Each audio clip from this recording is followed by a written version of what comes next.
دیکھیے حضور کی میلاد کی محفل ہے. کس کی محفل ہے بولو؟ اب یہ جھگڑے ختم کرو کہ وہ نہیں مناتے. دیکھو میلاد وہی مناتا ہے، بچہ پیدا ہوتا ہے تو باپ خوش ہوتا ہے. اس کا ایکو اور کم کرو، زیادہ کم بالکل ختم نہ کرنا، اور اس کا آواز تھوڑا ٹریبل بڑھاؤ، ٹریبل تھوڑا سا آواز صاف کرو تھوڑی سی، بس ٹھیک ہے. خوشی سب نہیں مناتے بھائی، آنے والے کی خوشی اگر مانا لو آپ، اور وہ جو پیغام لے کے آئے ہیں اس کو نظر انداز کر دو، معاذ اللہ. بتاؤ آپ. اب میری بات آپ بڑھے، اے بھائی چائے والے بھائی، بہت پریشان ہو گئے ہم آپ سے، چائے والے بھائی چلے جاؤ. آپ کے بغیر جائے سکون نہیں ہوگا، آپ چلے جاؤ بھائی. آپ مسکرا کیوں رہے ہو؟ میں تو چائے والے کو کہہ رہا ہوں اور کسی کو نہیں کہہ رہا ہوں. چائے والا جو ہے ایسے چائے والے کو ہی کہہ رہا ہوں. تھوڑا مسکرا لیجئے، یہ بھی سنت ہے. سبحان اللہ. ہنسنا نہیں چاہیے، قہقہا نہیں لگانا چاہیے، اس سے دل مردہ ہو جاتا ہے.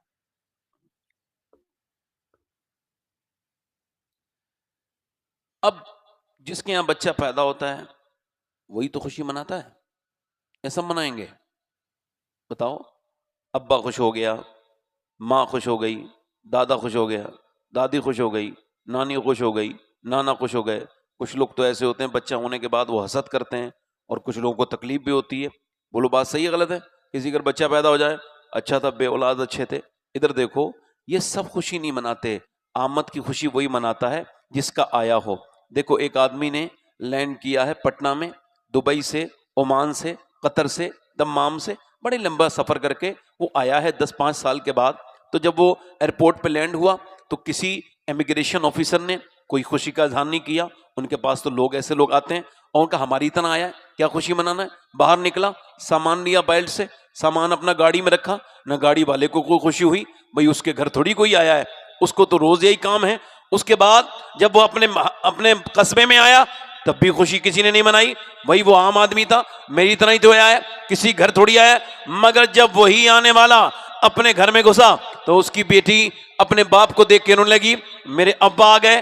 اوہو، بیوی بولی میرے سرتاج آ گئے، ماں بولی میری دل کا چین آ گیا، باپ بولا میرا ستارہ آ گیا، میرا لال آ گیا، میرے دل کی دھڑکن آ گئی. سب نے آنکھوں میں آنسو لے آئے، اس کے آنے کی سب نے خوشی منائی. اب کسی اور مثال کے سمجھو، جب نبی پاک کی ولادت کی خوشی عام ہوئی تو میاں سہارنپور والے بولے بالکل خوشی نہ منانا، ہماری طرح آیا ہے. ندوہ والے بولے خوشی کوئی نہ مناؤ، ہماری طرح ہی آیا ہے، جو ہماری طرح ہے وہی تو آیا ہے. دیوبند والے بولے کوئی خوشی نہ مناؤ، ہماری طرح آیا ہے. مگر جیسے ہی بریلی والے نے سنا فوراً پکار اٹھے، سب سے اولا وہ آلہ ہمارا نبی، سب سے بالا وہ بالا ہمارا نبی. قرن بدلی رسولوں کی ہوتی رہی، چاند بدلی کا نکلا ہمارا نبی. خلق سے اولیاء، اولیاء سے رسول، اور رسولوں سے اعلیٰ ہمارا نبی. نعرہ تکبیر، نعرہ رسالت، سیرت مصطفیٰ کانفرنس، سرکار کی آمد، مختار کی آمد، حضور سید شباہت میاں صاحب قبلہ. حضور آئے ہیں، ایسا بھی کوئی پیدا ہوا آج تک نہیں ہوا. بچے جب پیدا ہوتے ہیں تو جب میں پیدا ہوا، جب آپ پیدا ہوئے، اب دیکھیں وہ کہتی ہیں ام سلیم، توجہ ہے آپ کی میری طرف؟ دیکھو صاحب، جو لوگ جانے آنے والے ہوں وہ تو محفل میں بیٹھے ہی نہیں بالکل بھی. ان سے بڑی مجھے نفرت ہے، ایسے لوگوں سے جو یہ محفل میں آتے ہیں 2 منٹ 5 منٹ بیٹھے، ادھر چل دی ادھر. ان کو نہ تو محفل میں آنے کا کوئی فائدہ ہے، نہ ان کا دنیا میں آنے کا کوئی فائدہ. یہ بیچارے ایسے ہی ہوتے ہیں، بیچارے ان کو سکون نہیں کہیں بھی. ایک جگہ کچھ لوگ ایسے ہیں بیٹھ ہی نہیں سکتے، وہ کہیں جائیں گے 10 منٹ کے بعد ان کو اٹھنا ہے، ادھر ادھر جانا ہے. بیٹھے ہیں آرام سے، مجھے کچھ آپ سے باتیں کرنی ضروری. حضور تشریف لائے ہیں، دیکھو یہ میلاد کا مہینہ ہے، اگر اس میں حضور کی ولادت بیان نہیں ہوگی تو پھر کب بیان ہو؟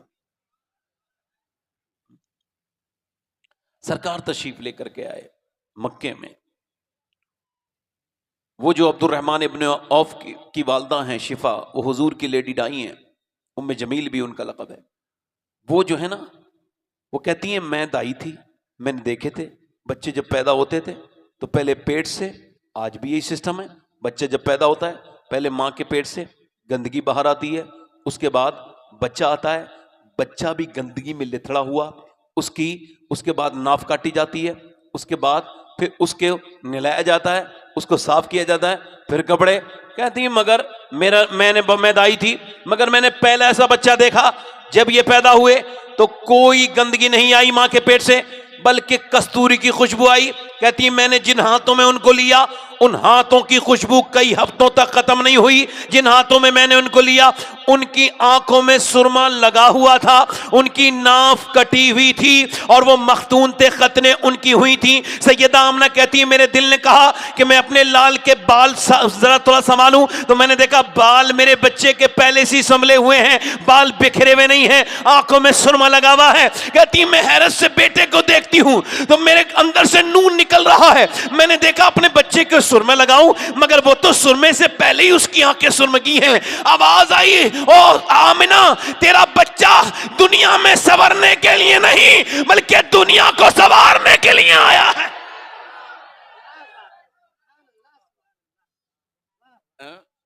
سبحان اللہ. کسی چھوٹے سے بچے نے نعرہ لگایا تھا، ہاں وہ دیکھ رہا ہے بڑے نہیں لگانے، چلو ہم ہی لگا دیتے ہیں. مسکرا کے ذرا بولو سبحان اللہ. حضور آ گئے.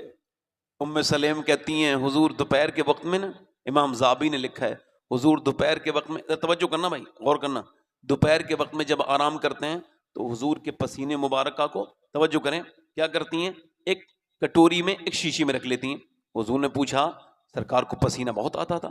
سبحان اللہ. کہتی ہیں اس وجہ سے اللہ اکبر آج بھی آپ مکے جائیے مدینے جائیے جو غار سور میں خوشبو ہے پتھروں میں آج بھی ہے، جہاں 3 دن حضور رہے وہی خوشبو آپ کا بالکل طبیعت فریش ہو جائے گی اس خوشبو کو سونگھ کے.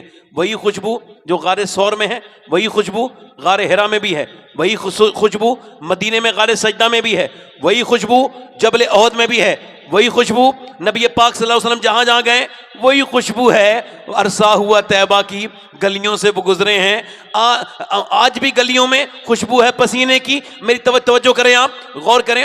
سرکار نے پوچھا اے ام جمیل، اے ام سلیم، انس بن مالک کی والدہ سے پوچھا تم یہ میرے پسینے کا کیا کرو گی، یہ روز اکٹھا کرتی ہو؟ حضور مدینے میں کوئی ہسپتال نہیں، کوئی ڈسپینسری نہیں، کوئی حکیم نہیں. ہمارے بچے کو جب پیلیا ہو جاتا ہے، بخار آ جاتا ہے، سانس چلنے لگتا ہے تو حضور بس آپ کے پسینے کا ایک قطرہ، جلدی بولو یار جلدی بولو، اس کے منہ میں ڈالا اور بچہ شفا ہو گئی. اور توجہ کریں امام زابی کہتے ہیں اور پھر کہنے لگی حضور اور جب میں روٹی بناتی ہوں نا تو آٹے میں بھی ایک بوند ڈال دیتی ہوں، پھر روٹیاں خوشبودار ہو جاتی ہیں. اوئے ہوئے سبحان اللہ. تو بولو ذرا یار. آج لوگ کہتے ہیں ہم بھی نبی کی طرح ہیں، معاذ اللہ.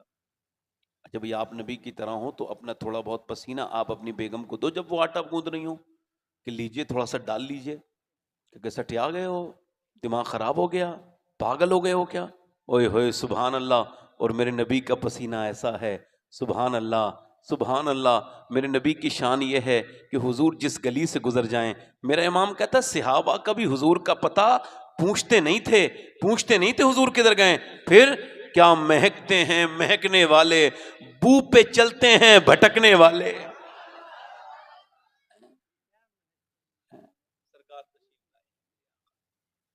دیکھو مجھے جو بات کہی گئی ہے، ہو سکتا ہے دیکھو میری زندگی کی یہ لاسٹ تقریر شروع ہو رہی ہو، یہ میں ایسا ہر تقریر میں کہتا ہوں. اچھا کیوں کہتا ہوں یہ بھی سن لو. اس وجہ سے کہ میں نے کسی بھی آدمی کو موت سے پہلے اس کی خبر آتے دیکھا نہیں کہ تمہیں مرنا اب تیاری کر لو. دیکھا؟ بتاؤ کسی شرابی سے آ کر کے کسی نے کہا ہو بھائی اب شراب پینا چھوڑ دو تیری کل موت آئے گی؟ نہیں آئی. کسی بے نمازی سے کبھی کسی نے آ کر کے کہا اب تو نماز پڑھ لے، ایک ہی دن رہ گیا تیرے پاس، کل صبح تو مر جائے گا، تیری موت آئے گی، ایکسیڈنٹ ہو جائے گا، تو مر جائے گا، بے نمازی مرے گا؟ کبھی نہیں کہا. بولو کسی نے کہا؟ کبھی کسی نے آگے بتایا آگا اپنی موت سے کوئی بشر نہیں، سامان 100 برس کا ہے بلکہ خبر نہیں. اب مجھے بتاؤ میرے نبی پاک کے غلاموں، آپ سب سے پوچھ رہا ہوں، یہ میری زندگی کی آخری تقریر اگر ہو سکتی ہے تو آپ میں کوئی ایسا آدمی بیٹھا ہوگا جو زندگی کی آخری تقریر شروع ہو رہی ہے جس کی سننے کی اس کے بعد وہ میرا بھائی، وہ میرا دوست، وہ میرا چھوٹا بھائی کبھی تقریر نہ سن سکے، تو پھر اس کو چاہیے کہ آج کی اس تقریر پر دھیان دے اور اس بات کو سوچے۔ 22 سال کا نوجوان فلم دیکھ رہا ہے، مسلمان نام ہے اس کا، اور تھیٹر کے اندر ہے، مووی دیکھ رہا ہے، اور مووی دیکھ کے باہر کو نکلا ہے، کانوں میں اس نے اپنا ہیڈ فون لگایا ہے، گاڑی چلا رہا ہے دلی میں۔ اب 22 سال کے نوجوان کو اٹیک آیا ہے، دل کا دورہ پڑا ہے، اس کو بائک بھی روکنے کا موقع اس کی موت نے نہیں دیا، ہسپتال گیا، ڈیڈ مر گیا، کانوں میں گانا سن رہا تھا، کانوں کا وہ نکال دیا گیا تو اس میں گانا بجتا رہ گیا، یہ مر گیا، اس کی زندگی ختم ہو گئی۔ پھر یہ سمجھتا تھا میں اس پھر سنیما ہال سے پھر اسی اے سی کے کمرے میں جاؤں گا جس سے میں آیا تھا، مگر اے سی کے کمرے میں نہیں جا پایا، پوسٹ مارٹم ہاؤس میں پڑا رہا۔ کئی گھنٹوں کے بعد اس کی باڈی کا نمبر آیا، پھر اس کو کیا کیا گیا؟ اللہ کے رسول کے غلاموں ذرا توجہ تو کرو، کیا کیا گیا؟ اس کو چیرا گیا، اور چیرا کس سے گیا؟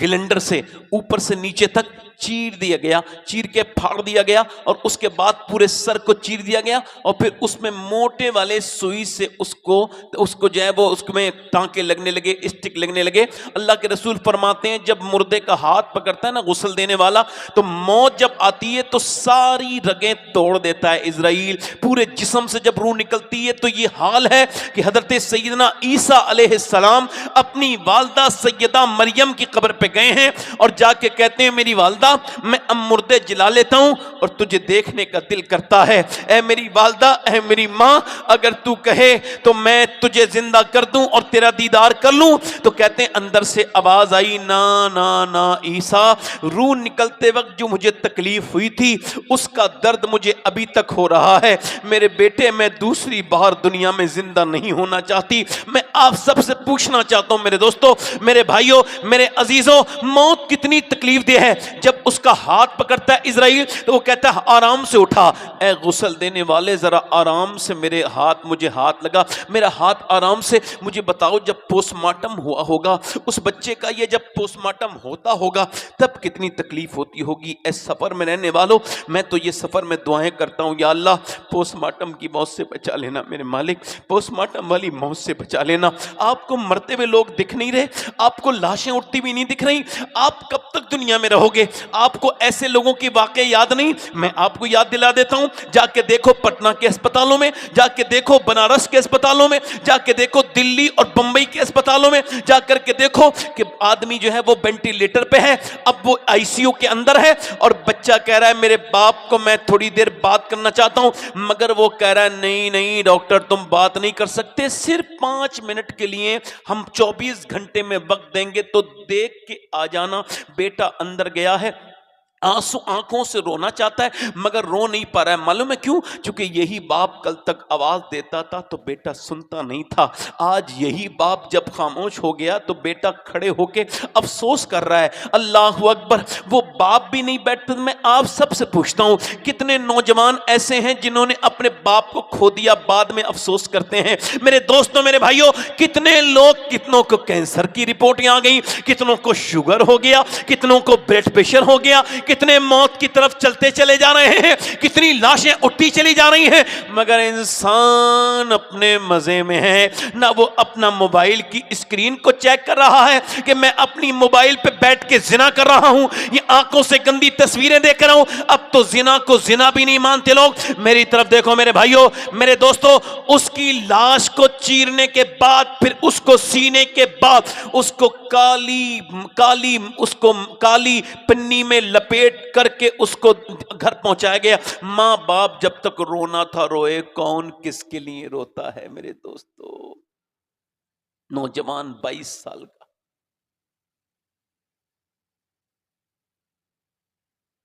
انشاءاللہ امید کرتا ہوں اب آپ کہیں جائیں گے نہیں، اس سے ڈسٹرب ہو رہا ہے، سمجھ رہے ہیں؟ آپ انشاءاللہ بیٹھ کے سنیں گے۔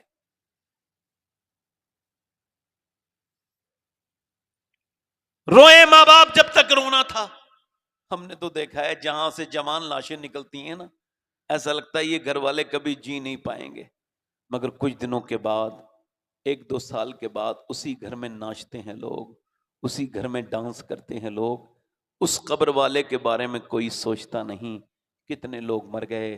آپ کیا سمجھتے ہو, میں کیا سمجھتا ہوں, میرا باپ بوڑھا ہو کے مرا ہے, ٹھیک ہے اس کی عمر 60 سال تھی, تو کیا پیدا بھی 60 سال کا ہوا تھا؟ نہیں نہیں, پیدا ہوا تھا جیسے میں ہوا, پھر جوانی بھی ویسے ہی آئی, پھر اس کے بال بھی ہلکے ہلکے پکے, پھر وہ 40 سال کی عمر کو پہنچا تو اس کے ہاتھ کی طاقت کم ہونے لگی, اس نے چیزوں کو پکڑ گرفت اس کی کمزور ہو گئی, چلنے پھرنے میں 50 سال کی عمر میں دقت ہونے لگی, مگر وہ اس بات کو نہیں سمجھا. میں تو اس بات کو سمجھ رہا ہوں کہ یہ موت کی علامت ہے, بال سفید ہو جانا, بالوں کو کالا کرانا موت کا حل نہیں ہے میرے بھائی, موت کا کوئی حل دنیا میں بنا ہی نہیں. تو پھر کیا مطلب ہے, یہ کون سی زندگی ہے؟ وہ لڑکا اس کی لاش کو پھر روئے دھوئے ماں باپ, پھر دفن کر کے اوپر سے ڈال دی گئی مٹی, اور اوپر سے مٹی ڈالنے کے بعد پھر وہ جب چلے گئے, حضور فرماتے ہیں مردہ کہتا ہے او مجھے دفن کر کے جانے والو, میرے دوستو پوری پوری رات تمہارے ساتھ رہا, اب 10 منٹ رک جاؤ, مگر کوئی رکتا نہیں نہ اس کی آواز پر. وہ کہتا ہے میرے لاڈلو, میرے بیٹو, تمہارے لیے میں نے دن رات ایک کر دیا, تم ہی تھوڑی دیر رک جاؤ, مجھے اس قبر میں گھبراہٹ ہو رہی ہے, میں جو تقریر کر رہا ہوں میں بھی اس قبر کے حالات سے گزروں گا, آپ جو سن رہے ہیں آپ بھی گزریں گے, آپ بھی ایسی ہی آواز دیں گے جیسے میرے نبی پاک نے فرمایا کہ آواز دیتا ہے. اور میرے دوستو تھوڑی دیر تو رک جاؤ, تھوڑی دیر تو رک جاؤ. اچھا پھر اس کی قبر میں دفن کر کے لوگ چلے گئے ہوں گے, پھر حضور تشریف لائے ہوں گے. میں آپ سے سوال کرنا چاہتا ہوں, جو تھوڑی دیر پہلے تھیٹر میں بیٹھ کے گندی فلم دیکھ رہا تھا, وہ اب حضور کو کیا دیکھنے کی ہمت کرے گا؟ بتاؤ. کل ہے دیدار کا دن, آج یہاں آنکھ بیکار ہے, کیا ہونا ہے. جب مسلمان لڑکیاں برقع اوڑھ کے تھیٹر میں فلم دیکھنے لگے, وہ مسلمانوں کی لڑکیاں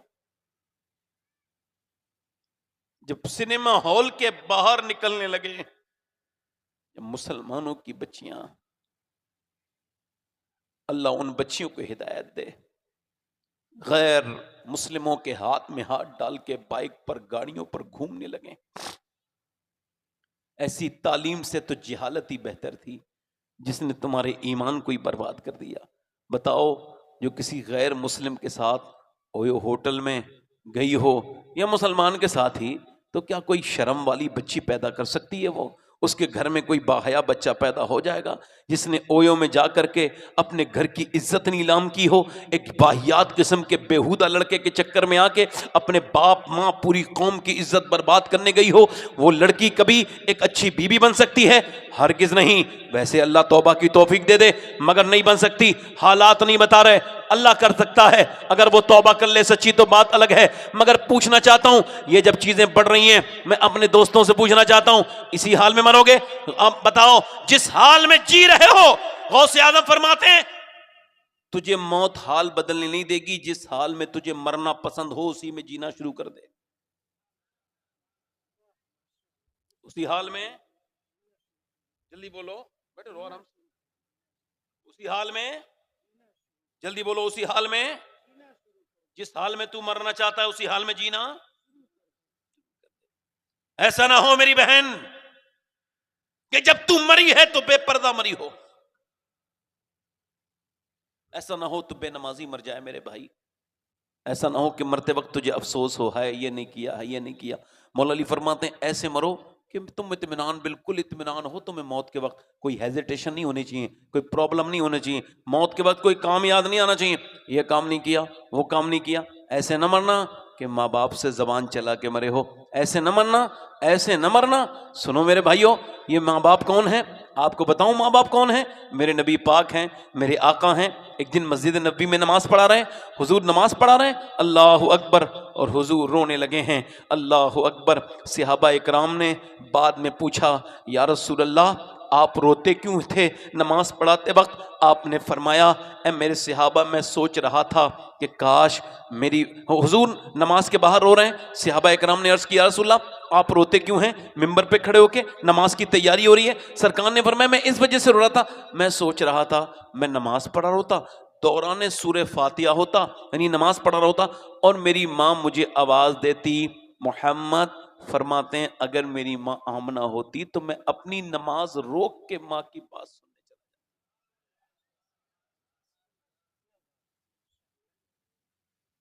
کیوں؟ سیدہ آمنہ حضور کو بچپن میں لے کے آئی تھی مدینے، اور ان کا میکہ بھی مدینے میں ہی تھا۔ ہیں؟ کہا چل میرے بیٹے تجھے تیرے باپ کی قبر پہ لے کے چلوں۔ تو دار نابغہ میں آج مسجد نبوی شریف کے اندر ہی سیدنا عبداللہ کی قبر ہے، میں نے دیکھی ہے۔ گئے ہیں سرکار کو لے کر کے، اور سیدہ آمنہ نے آواز دی، اے میرے شوہر عبداللہ، دیکھو مکے میں بچے تو بہت ہیں مگر آپ کی طرح کسی کا بچہ نہیں ہے، جیسا آپ کا بیٹا ہے۔ یہ کہہ کے حضور کے سر پہ ہاتھ رکھ کے آپ رونے لگی ہیں۔ پھر حضور کے لے کے واپس جا رہی ہیں مدینے۔ وہ جو ابوا کے ٹیلے ہیں، آج تک وہاں دھوپ کا حال یہ ہے، اسی دھوپ کے عالم میں میں گیا ہوں وہاں، اللہ کا شکر ہے ابھی 1 مہینہ بھی نہیں گزرا، میں سیدہ آمنہ کی قبر پہ حاضری کر کے آیا ہوں۔ میں نے سیدہ آمنہ کی وہ دیکھی ہے، وہ قبر شریف، وہ کون سی قبر ہے؟ وہ وہاں پر ابا کے مقام پر دونوں طرف ٹیلے ہیں۔ وہ ام ایمن کہتی ہیں حضور کی امی کی طبیعت خراب ہوئی، حضور کی عمر 6 سال ہے، آواز دی میرے لاڈلے یہاں آؤ۔ اس کے بعد میں نے کہا بستر بچھاؤں نیچے؟ نا نا نا، نیچے چادر نہ بچھاؤ، وقت کم ہے میرے پاس۔ میرے بیٹے مجھے لگتا ہے میں دنیا سے جا رہی ہوں مگر دنیا میں سے میرا نام نہیں مٹے گا میرے لاڈلے۔ ام ایمن کہتی ہیں میں نے پوچھا کیا بات ہے ایسی جو آپ یہ کہتی ہیں میرا نام نہیں مٹے گا؟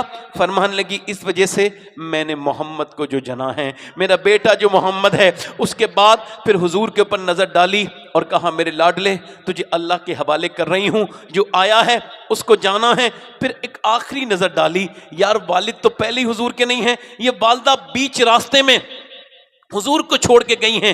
جیسے ہی سیدہ آمنہ نے آخری نظر ڈالی، کچھ آنکھوں سے آنسو بھی گرے ہوں گے، اور پھر اس کے بعد سیدہ آمنہ کی آنکھیں بند ہوئیں تو حضور نے چہرے پہ ہاتھ لگایا، ماں آواز دی، سیدہ آمنہ نے آواز نہیں سنی۔ اس کے بعد آواز دی، ہاتھ کو ہلایا، کہتی ہیں وہ ام ایمن جو حضور کی وہ منہ بولی ماں ہیں، وہ کہتی ہیں میں نے سرکار کو الگ ہٹایا، حضور کی امی کو اوپر جا کے میں نے اس ٹیلے پہ دفن کر دیا، اور پھر جب میں واپس حضور کے لے کے دوڑی تو حضور دوڑتے ہوئے گئے۔ میں جب پہنچی تو میرا ہاتھ چھڑا کے اوپر چڑھ گئے۔ میں نے جا کے دیکھا کہ ابا کے ٹیلوں سے اور ان پتھروں سے چپٹ کے حضور روتے تھے اور کیا فرماتے تھے، اے میری والدہ آپ مجھے چھوڑ کے چلی گئیں، حالانکہ آپ کو پتا ہے مکے میں آپ کے علاوہ میرا کوئی نہیں ہے۔ اچھا کوئی جب بچے کی کسی کی والدہ رخصت ہوتی ہے، کسی کا والدہ رخصت ہوتی ہے، اس کی تایا ہوتی ہے، اس کی پھوپھی ہوتی ہے، اس کی چاچی ہوتی ہے، اور کوئی نہیں ہوتا تو اس کا باپ ہوتا ہے، مگر میرے حضور ایسی جگہ شہید، ایسی جگہ حضور کی امی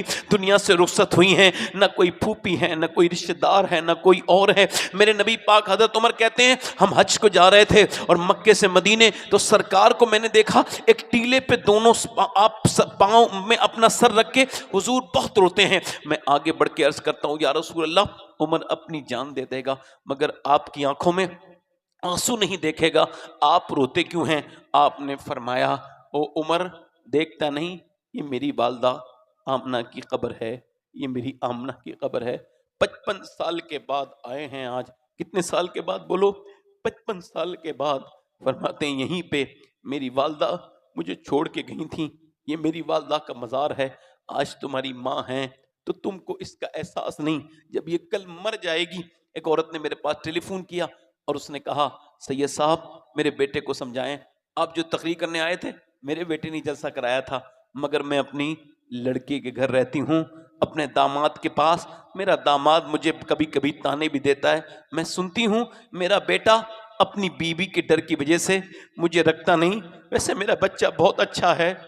ہے ماں برائی نہیں کر رہی ہے، اب بھی تعریف کر رہی ہے، میرا بیٹا ویسے بہت نیک ہے مگر وہ ڈرتا ہے اپنی بیوی سے، اس کی بیوی اسے پریشان کرتی ہے۔ اللہ اکبر، میں نے اس لڑکے کو ٹیلی فون کیا، میں نے کہا تمہاری والدہ نے ایسے ایسے کہا ہے، کہنے لگا سید صاحب بات تو ٹھیک ہے مگر میری بیوی ناراض ہو جاتی ہے، امی گھر میں رہتی ہیں تو جھگڑا ہوتا ہے، ایسے میری بیوی دھمکی دیتی ہے تیرے بچے اجاڑ دوں گی، تو میں سوچتا ہوں کہ میرے بچے نہ اجڑ جائیں، میری اولاد نہ اجڑ جائے۔ تو میں نے کہا او ہو تو اپنی اولاد کی تجھے فکر ہے، مگر تو بھی تو اسی ماں کی اولاد ہے, تو بھی تو اس سے دور چلا گیا ہے. تجھے کتنا ڈر ہے کہ تیرا 2 سال کا بچہ, 3 سال کا بچہ اور 5 سال کا بچہ تجھ سے دور نہ ہو جائے, اور تو پلی پلائی پوری امانت اپنی ماں کو چھوڑ کے اپنی بیوی کی غلامی کر رہا ہے. تجھے شرم نہیں آئی؟ اس کو سمجھ میں میری بات آنے لگی. یاد رکھنا, اگر ماں ناراض ہے تو پھر ایمان پہ مرنا مشکل ہے. میں کہہ رہا ہوں آپ کو, ناممکن تو نہیں مگر مشکل ہے. اللہ چاہے تو کر سکتا ہے. مگر ایک صحابی کی یہ بات سنو کہ اس کی روح نہیں نکل رہی ہے. سرکار تشریف لائے ہیں, سرکار فرما رہے ہیں کلو پڑھو کلمہ. وہ کلمہ نہیں پڑھ رہا ہے, یعنی پہلے بھی روح نہیں نکل رہی ہے, اب حضور کلمہ پڑھوا رہے ہیں تب بھی کلمہ نہیں پڑھ پا رہا ہے. حالانکہ صحابی رسول ہے, ایک صحابی کے پاؤں کی دھوبن کے برابر نہیں ہو سکتے. کوئی غوث اقطاب کتب بھی کوئی صحابی کے برابری نہیں کر سکتا. ہم میں سے کوئی بھی صحابی کے برابر نہیں ہو سکتا. صحابی وہ عظیم الشان انسان ہوتا ہے جو حضور کو دیکھے اور ایمان لے کر کے آئے, مگر کلمہ نہیں پڑھ پا رہے ہیں. سرکار نے فرمایا اس کی والدہ کو بلاؤ. جب اس کی والدہ آئی, فرمایا کیا ناراض ہو تم اپنے بیٹے سے؟ یہ کلمہ نہیں پڑھ پا رہا ہے. جی حضور ناراض ہوں. ماں ناراض ہے تو بیٹا کلمہ نہیں پڑھ پا رہا, یہ تو سنا ہوگا, یہ تو سنا ہوگا, مگر اس سے آگے کی بات سنو. سرکار نے پوچھا یہ بتا تو ناراض کیوں ہے؟ تو کان کا میل نکال کے سننا تاکہ تم یہ قیامت کے دن نہ کہہ سکو ہمیں خبر نہ تھی. بی بی کے غلاموں کو یہ روایت سنا رہا ہوں. نبی نے پوچھا کیوں ناراض ہے, یہ بتا کیوں ناراض ہے؟ تو اس کی ماں کہنے لگی اس وجہ سے ناراض ہوں کہ یہ اپنی بیوی سے زیادہ, بیوی کو مجھ سے زیادہ عزت دیتا ہے. اپنی بیوی کو جتنا مانتا ہے اتنا مجھے مانتا. جلدی بولو جلدی بولو. اس وجہ سے ناراض کون ہے بولو؟ اور کلمہ نہیں پڑھ رہے ہیں تو ناراض کون ہے؟ اللہ. اللہ. ارے کلمہ زبان پہ کیوں نہیں آ رہا؟ اللہ ناراض ہے نا. اور اللہ کیوں ناراض ہے کہ ماں ناراض ہے؟ اور ماں کیوں ناراض ہے کہ بیٹا بیوی کو زیادہ عزت دیتا ہے؟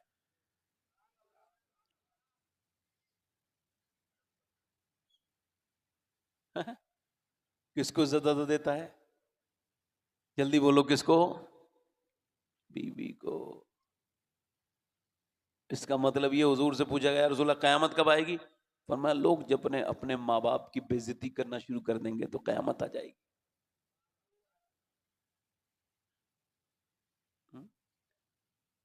اپنی آخرت بتاؤ.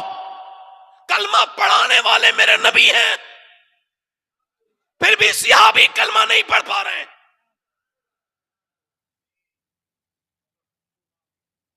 کلمہ کون پڑھا رہا ہے؟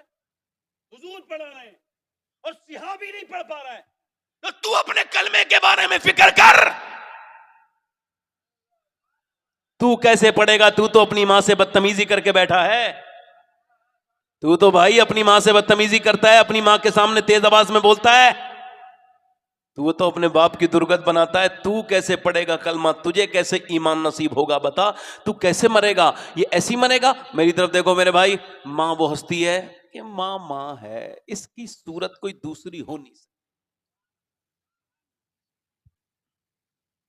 سیدنا مالک بن دینار کہتے ہیں میں حج کرنے گیا تو حج کر کے میں سوچ رہا تھا کس کا حج ہوا نہیں ہوا مینا میں, تو مجھے ہاتھے ہوئے غیب سے آواز آئی اللہ نے سب کا حج قبول کر لیا, مگر ہارون بن موسیٰ کا اللہ نے حج قبول نہیں کیا.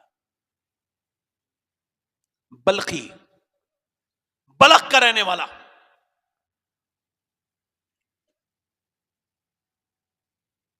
کہتے ہیں میں ڈھونڈتے ڈھونڈتے گیا بلخیوں میں تو وہ مل گئے. میں نے پوچھا وہ کوئی ہارون بن موسیٰ, کہنے لگا سب سے نیک آدمی, ادھر دیکھو عبادت کر رہا ہے. جب میں گیا تو وہ عبادت کر رہا تھا. اس نے سلام پھیرنے کے بعد کہا السلام علیکم مالک بن دینار. میں نے کہا تم مجھے جانتے ہو؟ کہا میں تو یہ بھی جانتا ہوں, تم کیوں آئے ہو؟ کہا کیوں آئے ہوں؟ کہا یہ بتانے آئے ہو کہ میرا حج قبول نہیں ہوا.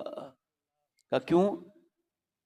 کہا میں 24 سال سے آ رہا ہوں, حج کرنے آتا ہوں, احرام باندھتا ہوں, کعبے میں جاتا ہوں, حجر اسود کا استلام کرتا ہوں, پھر مقام ابراہیم کی طرف کو اپنا سفر شروع کرتا ہوں اور ایک طواف کرتا ہوں, حتیم پہ دعا مانگتا ہوں, ملتزم پہ دعا مانگتا ہوں, رکن یمانی پر, رکن عراقی پر, رکن شامی پر, سب طرف دعائیں مانگتا ہوں اور یہی کہتا ہوں اے اللہ مجھے معاف کر دے. اور خوب روتا ہوں. ایسا نہیں ہے. پھر اس کے بعد میں اللہ اکبر کہتا ہوں, میں پھر اس کے بعد میں سعی کرتا ہوں، صفا مروہ دوڑتا ہوں، اس کے بعد جب میں حج کا احرام باندھ کے منا جاتا ہوں، اور منا کے بعد پھر مزدلفہ، منا کے بعد عرفات، عرفات میں خوب دعائیں مانگتا ہوں، مزدلفہ سے پھر کنکری مارنے آتا ہوں، اور کنکری مار کے جب میں واپس یہاں اپنی کسی جانور کو قربان کر کے بیٹھتا ہوں، تو جب میں نماز پڑھ رہا ہوتا ہوں تو کوئی اللہ کا ولی آتا ہے.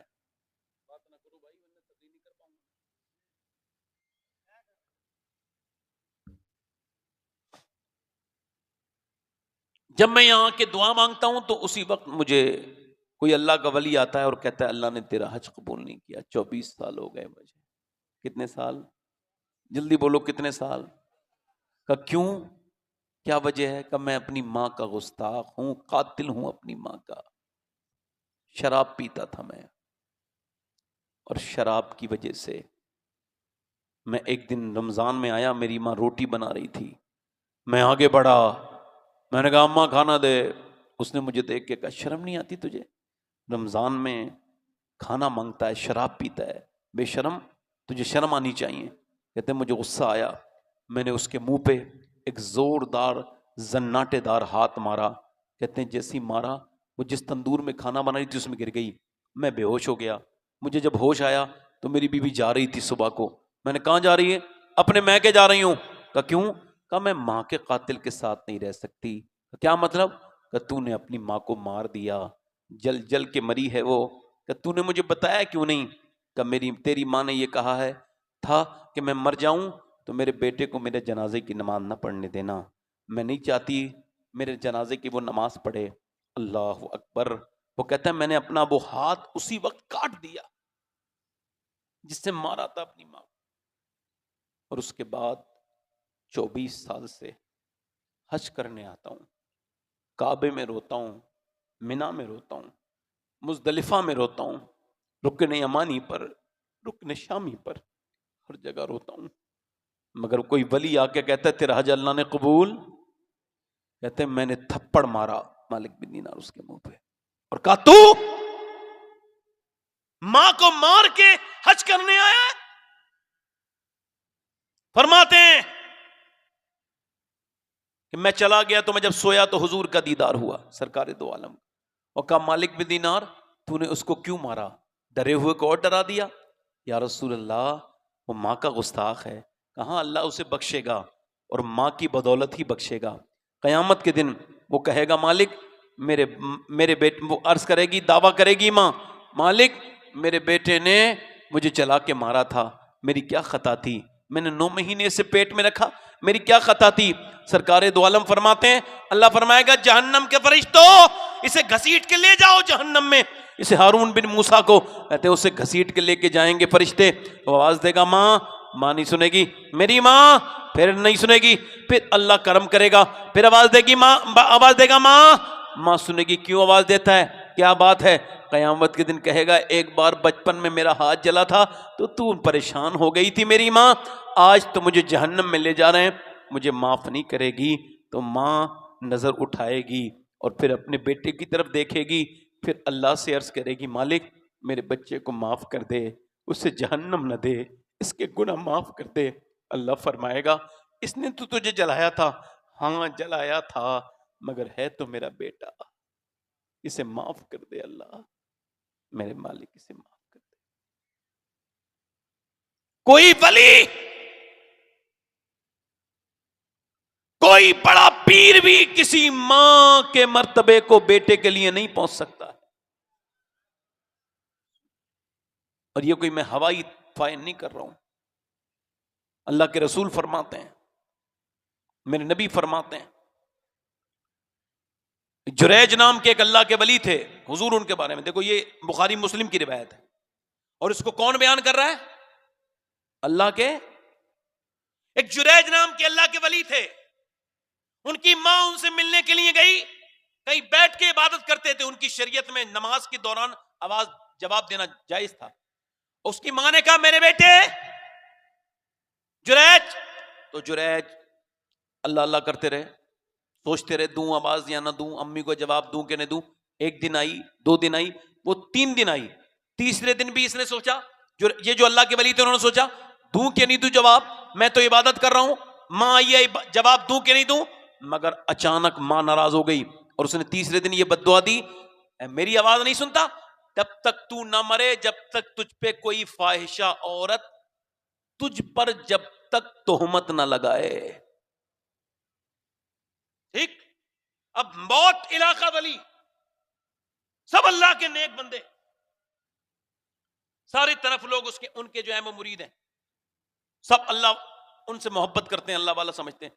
لوگ کچھ مخالف بھی ہیں, ہوتے ہیں نا مخالف کچھ حاسد, انہوں نے ایک عورت کو فٹ کیا اور کہا جاؤ اس پہ الزام لگاؤ, اس کے بچہ پیدا ہوا کہ یہ جریج کا بچہ ہے. اب تو وہی مرید پھیل گئی آگ کی طرح بات, مرید ہاتھ میں ڈنڈا سونٹا لے کے دروازے پہ چڑھائی کر دی, پیر بنتا ہے زنا کرتا ہے زانی, باہر نکل. ٹھیک, لگ گئی تہمت, نکل باہر. سمجھ گئے بات کیا ہے؟ بولے دیکھو ایسا ہے میں تمہارے ساتھ تو چلوں گا مگر مجھے میری ماں کے پاس لے چلو. کہا ٹھیک ہے.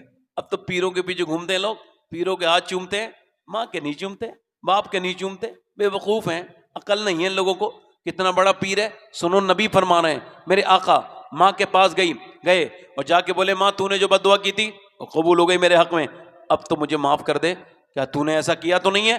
کہا نہیں میں نے ایسا نہیں کیا. تو پھر کہا اچھا ٹھیک ہے معافی مانگ رہا ہے, اے اللہ میرے بیٹے کو معاف کر دے.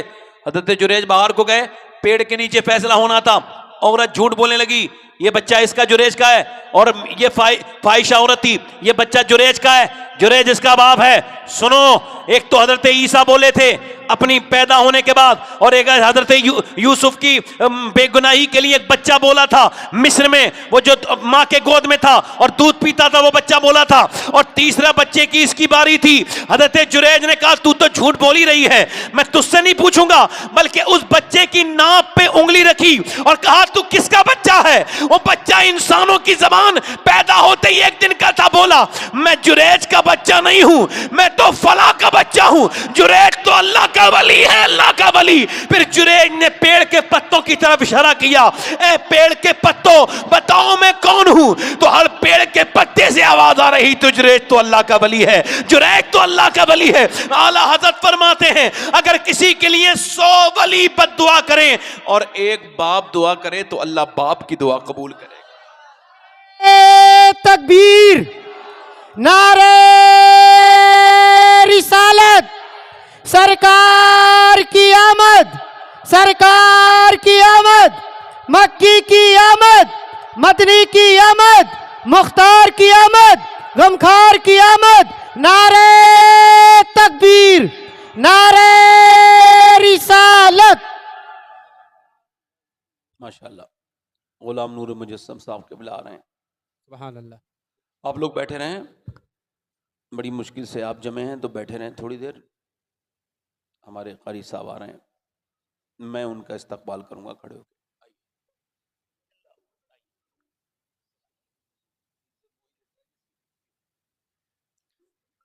صحیح ہے بھائی, بیٹھو, آپ بھی آ جاؤ اوپر بھائی, بھائی آ جاؤ, بیٹھ جائیں گے, ہاں بیٹھو. دیکھ کر والدین کے رخ کو جس کے دل میں گلاب کھل جائے, ہے یہ قول رسول کے اس کو ایک حج کا ثواب مل جائے. اپنے ماں باپ کو راضی کر لو, آج کی حضور کی اس محفل سے یہ پیغام لے کے جاؤ. کیا بولو کیا؟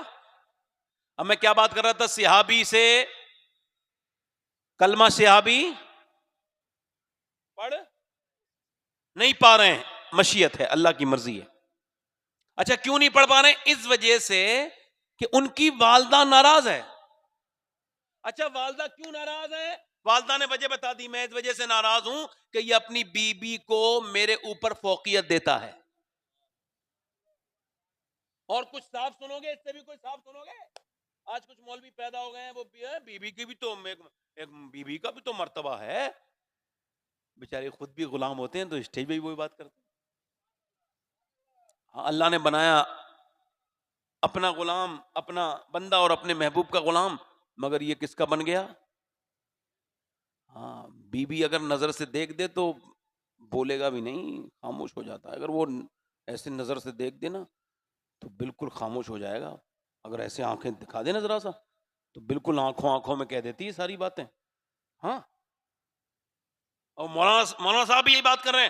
دیکھو میں کوئی کسی حدیث کی تشریح بیان نہیں کر رہا ہوں، یہ حدیث کا مفہوم صاف صاف ہے کہ حضور نے پوچھا تو ناراض کیوں ہے؟ اس وجہ سے کہ اپنے بچے کو، اپنی بیوی کو مجھ سے زیادہ عزت اور مجھ پر فوقیت دیتا ہے، اس وجہ سے صحابی کلمہ نہیں پڑھ پا رہا ہے.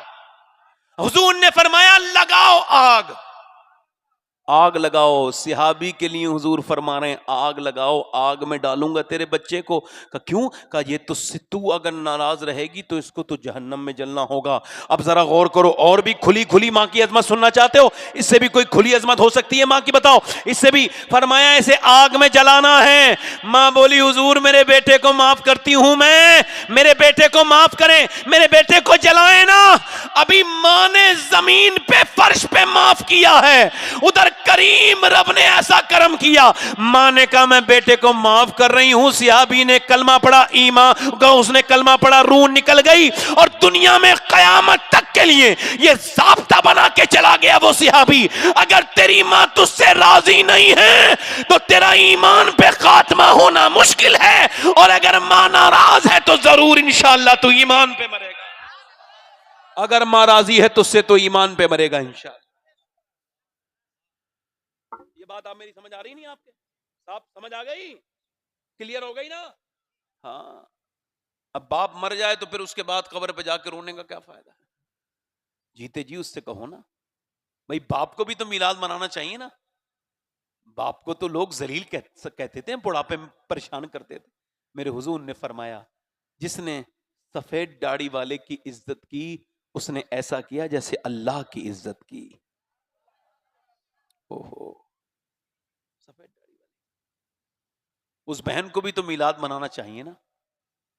میرے نبی نے فرمایا جس کا باپ مر جائے کون، اور بہنیں رہ جائیں بغیر شادی کے، اور وہ ان کو محنت کر کے، پریشانی اٹھا کے، بھائی دقتیں اٹھا کے اپنی بہنوں کی شادی کر دے، میرے سرکار نے فرمایا قیامت کے دن میرا ایک ہاتھ جیسے دوسری انگلی سے ملی نا، ایسی قیامت کے دن وہ میرے ساتھ جنت میں جائے گا.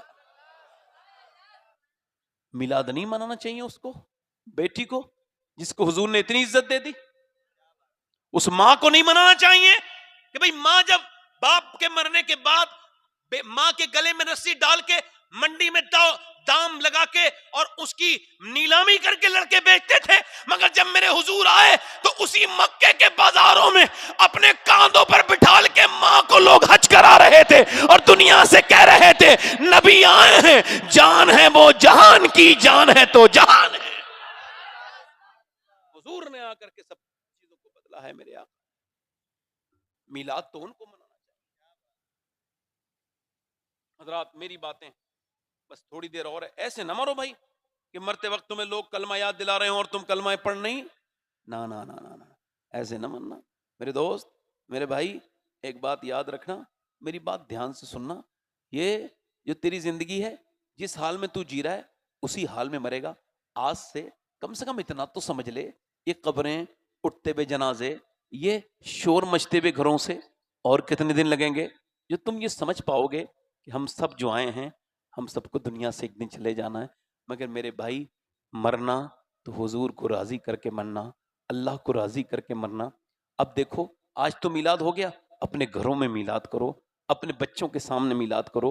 میں پھر آپ سے کہہ رہا تھا نوجوان نسل برباد ہو رہی ہے موبائل کے ذریعے. ہم نے کیا کیا؟ اتنا وہ کر دیا. کتنا؟ توجہ کریں ذرا، میری بہنیں سن رہی ہیں، ان کے لیے بھی تھوڑا سا مجھے بیان کرنا ہے. انہوں نے کمیٹی والوں نے جو باتیں کہی ہیں اس میں مجھے دھیان ہے بڑا. میں آپ سے عرض کر رہا ہوں، میری طرف دیکھیں، غور کریں. آپ ادھر دیکھیں، آپ نے ایک کوکا کولا پھاڑا اور اس کے بعد ریل بنائی، ڈال دی انسٹاگرام پہ. ہم نے اسرائیل کا بائیکاٹ کر دیا. اچھا ٹھیک ہو گیا بائیکاٹ، اچھا یہ بائیکاٹ ہو گیا. صرف یہ کالا زہر آپ پیتے کیوں تھے؟ ہم نے تو پہلے بھی نہیں پیتے تھے، اب بھی نہیں پیتے ہیں کالا زہر.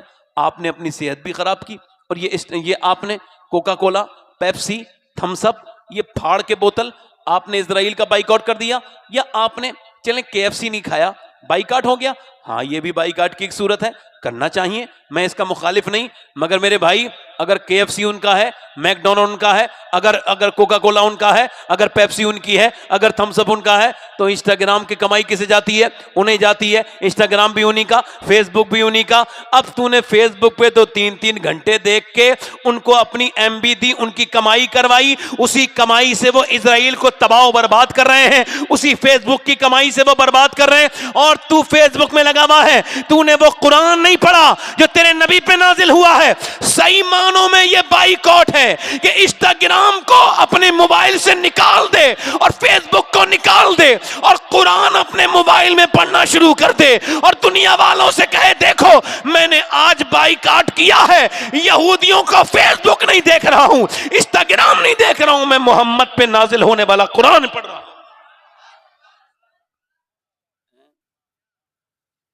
آج لوگ اسرائیل کے خلاف فیس بک پہ لکھ رہے ہوتے ہیں جو اسرائیل کا ہی ہے.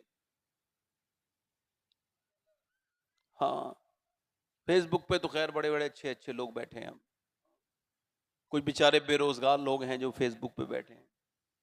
ان کا ایک ہی کام ہے، جہاں بھی انہیں ضرورت نہیں، جہاں بھی گنگا بہتی دیکھی وہیں ہاتھ دھو لیے، جس کی برائی ہوتی دیکھی اسی کی برائی میں 2-3 کمنٹ مارے، آرام سے پان من کھایا، لیٹ گئے. ہاں کچھ بھی کہہ دیا. ہاں پہلے آپ کو پتا ہے وہ اسپتالوں میں، باتھ روم میں، ٹرینوں کی باتھ روم میں، اسپتالوں کی باتھ روم میں، روڈ ویز کے باتھ روم میں گندی گالیاں لکھی ہوتی تھیں. ہاں اب ایسے ہی لوگ فیس بک پہ آ گئے ہیں، یہ وہاں بھی وہی کام کر رہے ہیں، کمنٹ باکس میں جا کر کوئی تحقیق نہیں ہوگی کسی کے بارے میں، پھر بھی بدتمیزی کرنا شروع کر دیں گے. اور مسلمان بھی بڑا، نوجوان بڑے آج کل تو کمنٹ کروا رہے ہیں، ارے میرے فوٹو پہ کمنٹ کرو. کیا بات ہے؟ اچھا آپ کو لگ رہا ہے بے وقوفی کا زمانہ آ گیا؟ بڑا آدمی اپنے ہی فوٹو پر کمنٹ کرانا چاہ رہا ہے، فون کر رہا ہے میرے موبائل پہ اس پہ کمنٹ کر دے، اور پھر لگاتا ہے DP اسٹیٹس لگائے گا.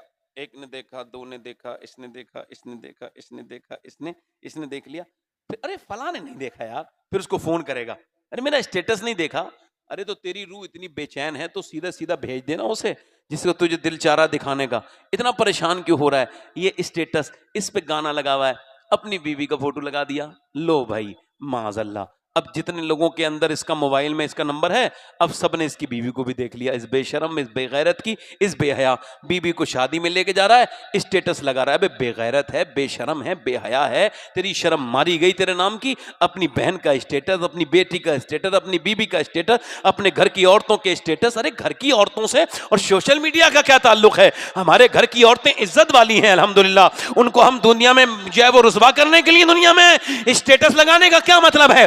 مسلمانوں کے اسٹیٹس تو ایسے ہونے چاہیے، سنیوں کے اسٹیٹس تو ایسے ہونے چاہیے، اس پہ کوئی گانا نہ لگنا چاہیے، کسی گانا کی کوئی ڈانس کی ویڈیو، کسی گانے کی ویڈیو، کسی فلمی دنیا کے ہیرو کی ویڈیو، کسی کا فوٹو کلاکار کا نہیں، آپ کے اسٹیٹس پہ لگنی چاہیے. میرے نبی پاک صلی اللہ علیہ وسلم کی شان میں حدیثیں، حضور کی حدیثیں، حضور کے قرآن کی تلاوت جو سرکار پہ نازل ہوا ہے، اعلیٰ حضرت کی لکھی ہوئی نعتوں کی وہ کلپ لگی رہنی چاہیے، مدینہ شریف کی تصویریں لگی رہنی چاہیے، بغداد شریف کی تصویریں لگی رہنی چاہیے، تاکہ جب کوئی تمہارا موبائل کا اسٹیٹس چیک کرے تو وہ سمجھ جائے یہ جو میرا دوست ہے یہ کسی دنیا والے کا غلام نہیں ہے، یہ بمبئی کے ہیرو کا ماننے والا نہیں ہے، مدینے کے مصطفیٰ کا ماننے والا ہے.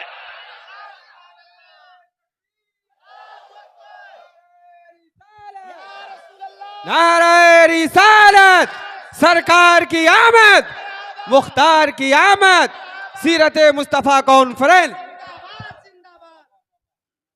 میں اپنے دوستوں سے کہہ رہا ہوں، اپنے بھائیوں سے، میں اپنی بہنوں سے بھی کہہ رہا ہوں. دیکھو یہ بات میں نے بہت جگہ بیان کی، یہاں بھی بیان کر رہا ہوں، اور میں سمجھتا ہوں کوئی بھی بات جب تک فائدہ دے اس کو بیان کرنا چاہیے.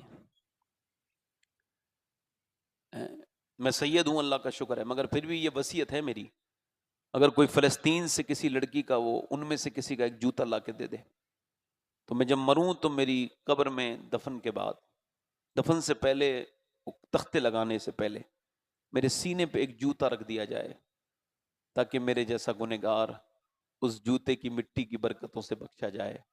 کون معلوم ہے؟ وہ بچیاں جو فلسطین کی ہیں، جنہوں نے پوری دنیا کی انسٹاگرام پہ ناچنے والیوں کو حیران کر دیا، پوری دنیا کی ان مسلمان نام رکھ کر کے فیس بک پہ ریلیں بنانے والیوں کو شرم اور سوچنے کے لیے مجبور کر دیا، جنہوں نے یہ بیان دیے ہم جب رات کو سوتے ہیں نا تو برقع اوڑھ کے سوتے ہیں، قرآن پڑھتے ہیں پھر برقع اوڑھ کے سو جاتے ہیں۔ تو پوچھا بھئی برقع اوڑھ کے تو کوئی نہیں سوتا، آپ کیوں سوتے ہیں؟ اس وجہ سے کہتی ہیں جب بم گراتا ہے اسرائیل تو گھر میں سے لاشوں کے ڈھیر نکلتے ہیں، ملبے میں سے لاشیں نکلتی ہیں، ہم یہ سوچ کے برقع اوڑھ کے سوتے ہیں کہ جب ہم مریں اور ہماری لاشیں صبح کو نکلیں تو پردے میں ہونی چاہیے، بے پردہ نہیں ہونی چاہیے، تاکہ قیامت کے دن حضور سے ملاقات ہو تو ہم عرض کر دیں اللہ کے رسول ہمارے سارے بچے شہید ہو گئے، ہمارے گھر لاش بن گئے۔ مگر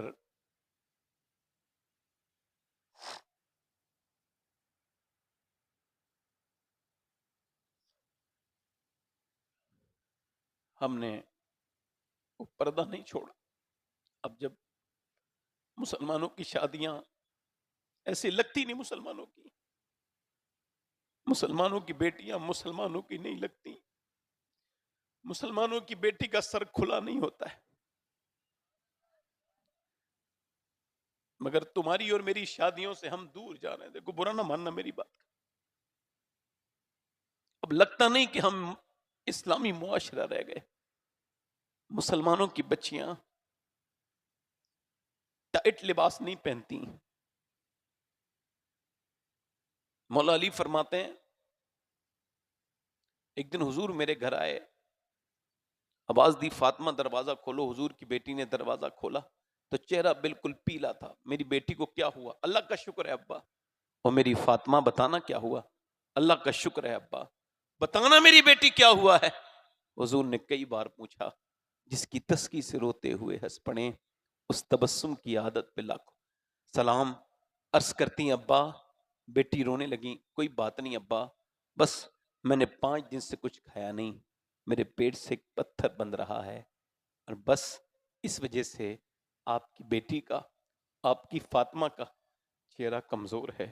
حضور آگے بڑھے، سر پہ ہاتھ رکھا، میری بیٹی تو جنت کی عورتوں کی سردارہ ہے، میری بٹیا اگر تو نے آج 5 دن سے کچھ نہیں کھایا تو تیرے باپ محمد کو آج 9 دن ہو گئے اور میرے پیٹ سے 2 پتھر بندے ہوئے ہیں،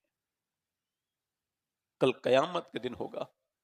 حضور کی وہ بیٹی پوچھیں گے ضرور، ان بڑی بڑی الماریوں میں کپڑے اتنے بہت سے بھر کے رکھنے والی لڑکیوں سے پوچھیں گی ضرور حضور کی بیٹی کہ تم نے اپنے بچوں کو دودھ پلایا تو قرآن نہیں پڑھا، تم نے اپنے بچوں کو دیندار نہیں بنایا۔ سیدہ ام سلمہ کہتی ہیں اور مدینے کی عورتیں جب بچوں کو سلاتی تھی لوریاں دیتی تھیں، مگر حضور کی بیٹی جب بھی سلاتی تھیں قرآن کی تلاوت سناتی تھیں۔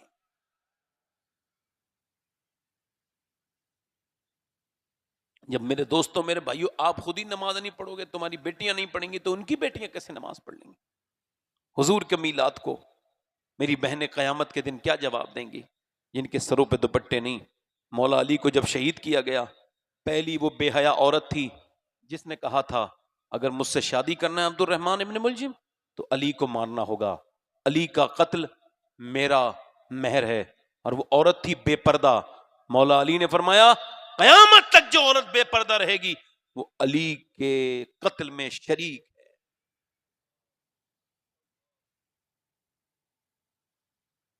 یعنی عورتوں کی بے پردگی سے قتل شروع ہو جاتے ہیں۔ عورتیں، میری بہنیں، میری بیٹیاں اپنے انداز کو سمجھیں۔ جب ماں اللہ والی ہوتی ہے تو بیٹا بھی اللہ والا ہوتا ہے۔ بولو بات صحیح کہہ رہا ہوں کہ غلط ہو رہا ہے؟ جلدی بولو، یہ بتاؤ۔ ادھر دیکھ بیٹی، اے بیٹی موبائل دیکھ، دیکھو یہ بچیاں بیٹھی ہے پھر بھی موبائل کی، دونوں غلام ہیں۔ توبہ توبہ، رکھ لے بیٹے۔ نہیں میری بیٹی میری بات سن ادھر دیکھ، کوئی بات نہیں، اس کا دوپٹہ نہیں ہے ابھی، کوئی بات نہیں. ہاں ماشاء اللہ، سبحان اللہ بولو بھائی، ذرا زور سے بولو سبحان اللہ. ایک بچی کے پاس ایک دوپٹہ تھا، اس نے میری طرف دیکھا تو اس کے سر پہ بھی اپنا ہی دوپٹہ رکھ دیا. سبحان اللہ. آپ بھی چاہو گے تو ماحول بن جائے گا گھر میں، بنے گا نہیں بنے گا بولو؟ ارے ہم دنیا سے ایمان کے ساتھ ہی تو جانا چاہتے ہیں، ہمارے لیے دنیا بڑی چیز نہیں ہے، دنیا ہمارے لیے نہیں ہے. میں آپ سے عرض کروں بس میرے بھائیوں، اپنی زندگی کو تبدیل کرو، توبہ کرو اپنے رب سے، آج کرو. میری بہنیں آپ بھی کرو. آج وقت نہیں تو پھر کبھی انشاءاللہ میں اپنی بہنوں سے بات کروں گا اس سلسلے میں، پردے کے اوپر بات کروں گا. آج اتنا ہی مختصر ضرور ہے کہ امام حسین نے فرمایا ایک خاتون میرے نانا کی امت کی عورت اگر پردہ کر لے تو اس کا وہ پردہ میدان جہاد میں تلوار چلانے والے مجاہد کی تلوار سے بہتر ہے. میری بہنیں، میری بیٹیاں، میری بچیاں اپنے آپ کو تبدیل کریں. اور آخری بات میری یہی ہے کہ اپنی زندگیوں کو تبدیل کرو، توبہ کر لو اللہ سے، توبہ. ایک عورت تھی بڑی خوبصورت حسین، بس آخری بات سنا رہا ہوں، اب 5 منٹ کے اندر ختم کر رہا ہوں. اتنی حسینہ تھی وہ، اور بگڑ گئی، تھوڑے اس کے حالات بگڑ گئے. اس نے اتنی حسن کی ملکہ تھی کہ کوئی اس زمانے کا کوئی ایسا نواب نہیں تھا جو اس کے آ کے جس نے خراب کام نہیں کیا اور اس نے اس سے پیسے نہ لیے. بڑا سا محل بنایا، اس میں خوبصورت بن کے سج کے بیٹھتی تھی، پورے دن تاریخوں کے حساب سے دیتی تھی، تو فلاں رات میں آنا، تجھے فلاں رات میں آنا ہے، تجھے فلاں رات میں آنا ہے، تجھے فلاں رات میں آنا ہے. یہی چلتا رہا. چلتے چلتے چلتے چلتے ایسا ہوا ایک دن ایک نیک آدمی کا گزر بھی اس کے گھر کے پاس سے ہوا، مگر جب اس نے بھی اس کے چہرے کے حسن کو دیکھا تو وہ بھی برداشت نہ کر پایا. حضرت مجد الفسانی فرماتے ہیں زنا کی شروعات، دھیان دینا، زنا کی شروعات ہوتی ہے آنکھوں سے. آنکھیں دیکھتی ہیں، دل پسند کرتا ہے، اور پھر شرمگاہ اس فعل بد، اس برے کام کو کر جاتی ہے جس کے بعد حیا نکل جائے. اللہ فرماتا ہے میرے محبوب اگر میں زانی کو معاف بھی کر دوں تو پھر بھی جنت میں اسے اپنا دیدان نہیں کراؤں گا. زنا کرنے والے کو اب وہ اس کے خیال میں رہا، پیسے تھے نہیں اس کے پاس، 1 مہینے تک اس نے دعائیں مانگی یا اللہ مجھے اس عورت سے بچا لے، مگر نہیں دل اس کی قبول ہوئی. 1 مہینے کے بعد بیچ کے سب کچھ اپنا گھر اس کے پاس گیا، یہ پیسے لے، میں تجھے دل نہیں بے قرار ہوں، جب سے تجھے دیکھا ہے نیند نہیں آتی. سکون نے کہا ٹھیک ہے آ جانا. اس کے پاس ایسے ہی گاہک آتے تھے پاگل بے وقوف، وہ اس نے کہا ٹھیک ہے. وہ چلا گیا. اس رات میں آیا جب اس نے لکھ کے دیا تھا ٹائم، اس رات میں اس کا گھر سجا ہوا تھا، کمرہ حسن کی ملکہ سجی ہوئی، عطر لگا کے میک اپ کر کے بیٹھی تھی. جوان یہ آگے بڑھا، اس نے اس کے ہاتھ پہ ہاتھ لگانا چاہا تو یہ کانپنے لگا اور کانپ کے پیچھے ہٹا. اے کہاں جا رہا ہے؟ کہ میری طبیعت خراب ہے. کہ طبیعت تو یا اچھوں کی ٹھیک ہو جاتی ہے، تو صحیح بتا کیوں جا رہا ہے ورنہ جانے نہیں دوں گی. رونے لگا مجھے جانے دے. کہ کیوں روتا ہے؟ کہ سننا چاہتی ہے؟ کہ ہاں. کہ میں ہمت کر کے اپنے نفس کی غلامی کی وجہ سے آ تو گیا تیرے در پاس، مگر اب سوچتا ہوں جب تجھے ہاتھ لگا رہا ہوں کہ جب میں سجدہ کرتا ہوں تب بھی اللہ مجھے دیکھتا ہے، اور آج میں تیرے جسم کو چھو رہا ہوں تب بھی مجھے میرا اللہ دیکھ رہا ہے، اور میں اتنا بے شرم نہیں کہ میں یہ بے حیائی کروں. اور میرے دوستو وہ تو چلا گیا. وہ رونے لگی، کہنے لگی مالک ایک رات آیا تھا، ہاتھ تک نہیں لگایا اس نے، میں نے تو اپنے جسم کو بیچتے بیچتے زمانہ ہو گیا، میں کتنی پاپن ہوں. کسی نے کہا جا موسیٰ علیہ السلام تقریر کر رہے ہیں ان سے پوچھ لے، وہ توبہ کا طریقہ بتا دیں گے. اب وہ محفل میں جا کے اس نے آواز دی، کسی نے جا کے کہا موسیٰ فلاں عورت آپ کو بلاتی ہے. موسیٰ علیہ السلام نے اتنی خراب عورت کا نام سنا تو کہا میں کہ اس سے بات کروں، بھگاؤ اسے. وہ چلی گئی، دروازہ بند کر کے اپنے دروازے میں بند کر کے بولی مالک موسیٰ نے تو بھگا دیا، مگر یہ بتا تو بھگائے گا تو کہاں جاؤں گی؟ زمیں بھی خدا کی، زماں بھی خدا کا، مکین و مکان لا مکان بھی خدا کا، گناہگار بندے کہاں جا سکیں گے؟ خدا کی خدائی سے باہر نکل کے رو کے بولی اے میرے مالک مجھے معاف کر دے. بہت ہی زیادہ روئی اور سسک کے روئی اور بولی مالک میں دنیا کی سب سے زیادہ پاپ کرنے والی گناہ کرنے والی عورت ہوں، مگر میرے گناہ تیری رحمتوں سے زیادہ نہیں ہو سکتے، مجھے معاف کر دے. وہ روتے روتے روتے روتے روتے روتے روتے روتے کے دروازے پہ دستک ہوئی، نہیں کھولوں گی دروازہ.